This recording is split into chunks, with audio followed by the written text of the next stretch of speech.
Hello friends, welcome to সানায়ার রান্নাঘর। আজ আমি তোমাদের করে দেখাবো টেস্টি ফ্রাইড রাইস, যেটা খেতেও খুব টেস্টি আর বানানো একদম ইজি। তাহলে রেসিপিটা বানানো শুরু করা যাক।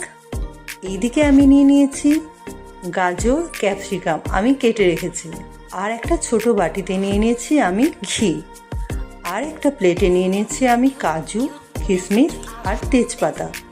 এইদিকে কড়াই গরম করে আমি ঘি ঢেলে দেবো। তারপর ঘিটা গরম হয়ে গেলে আমি তেজপাতা অ্যাড করব আর অ্যাড করব গোটা গরম মশলা।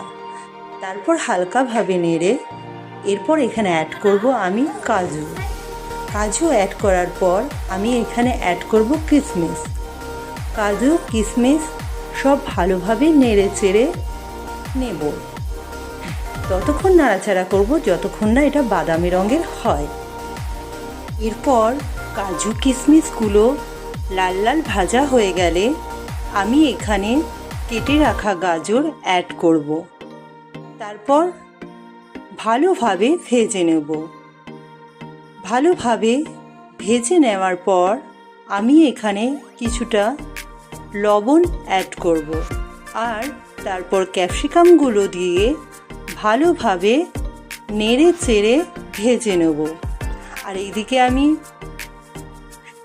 বাসমতি রাইস সেদ্ধ করে রেখেছি, আর সেই সেদ্ধ রাইসটা এর মধ্যে দিয়ে ভালোভাবে নেড়ে চেড়ে নেব। আর আমি এখানে অ্যাড করব কিছুটা সুগার, যাতে একটু মিষ্টি মিষ্টি লাগে। ফ্রাইড রাইস একটু মিষ্টি মিষ্টি লাগলে খুব টেস্ট হয়। আর এইদিকে আমাদের রেডি হয়ে গেছে ফ্রাইড রাইস উইথ মাটন কষা। কেমন লাগলো বন্ধুরা, অবশ্যই কমেন্ট করে জানিও।